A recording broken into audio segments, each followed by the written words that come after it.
Reissues is a mashup of maps by different authors, all connected by a central hub area. This method of mod design is not as uncommon as some may think, with Project Quantum Leap being released way back in 2002, and the Issues mod following a similar principle in 2004. Reissues is by far the best, released in 2008, featuring work from designers who have been with the series from the very start.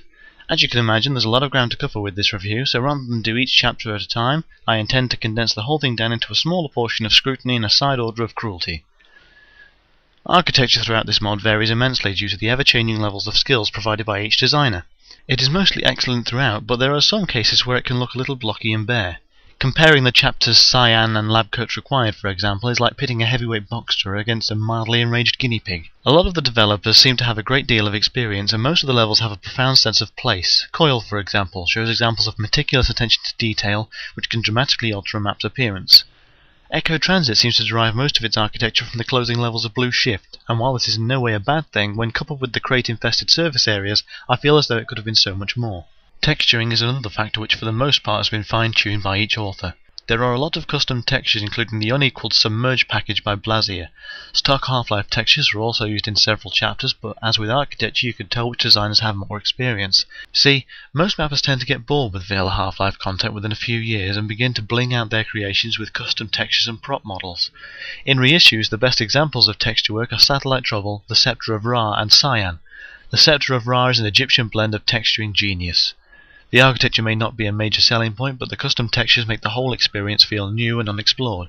Coil also sports some particularly nice, grungy textures, but in this case there is simply not enough variety, and it can get pretty tedious. There are some interesting variations in the lighting of this mod. Even some of the skilled mappers have wandered into common pitfalls. Several areas just don't have enough variation, while a lot of others are just too dark. Darkness is often used as a means to scare the player, but in such regular succession it just gets irritating. Its Safer Here is actually one of the finer chapters for lighting. The pale blue glow inside the combine structures, the dull city areas, and the red maintenance lighting in the sewers all feel right. Also, Cyan gets another honourable mention. The dimly lit blue corridors and the small red lights on cameras and ceiling-mounted machinery make the place feel so alive, while at the same time giving a sense of desolation. There are some great touches with interactive items as well. However, there are several areas within this chapter that are far too dark. The Encamped chapter also scores pretty low in this aspect.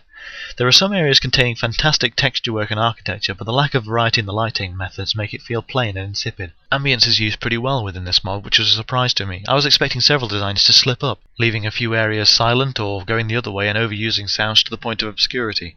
As it happens, there is not a single section of this mod where sound is imprecise.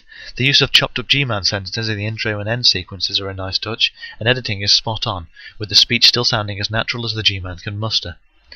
Finally, we come to gameplay, the single most disappointing characteristic of this mod. I had thought with the general design being superb that some interesting gameplay elements would also come into play. I was instead greeted by inane puzzles, constant backtracking, NPC escorting sessions, and a lot of cramped and unfair combat situations. Once again, Cyan gets a mention, reason being that this would have been my favourite chapter if it weren't for the abysmal gameplay. Only certain NPCs could open locked doors, including a security guard who told me to find a scientist, even though it was supposed to be opened by him. These irritations, combined with the endless backtracking required, make this the longest and most boring chapter in the mod.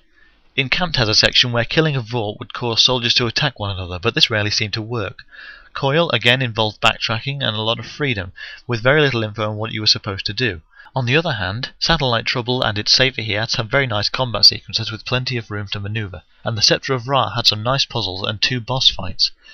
As a whole, the gameplay for this mod does not score well in my book and drags the overall score down somewhat. However, I recommend you play through this fantastic collaboration project at least once. There are some truly inspirational pieces of work for you to peruse here. One last thing. The chapter Second Wind is also a fine piece of work by Campaign Junkie, one of the guys working on the maps for Black Mesa. It is my personal favourite chapter and would have scored well in all 5 fields. However, with the recent update comes a terrible curse. The intro movie plays out and gets you in the mood to kick some black latex covered ass, but then nothing. The game freezes, making the chapter and indeed the mod impossible to finish. It is kind of irritating to have worked your way through the mod only to have the ending cut short by a glitch, but in the case of reissues I suppose it can be overlooked due to the quality of everything that follows beforehand.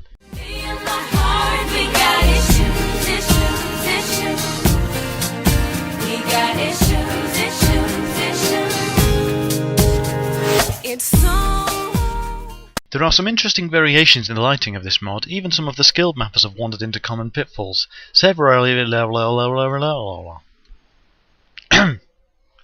Sorry.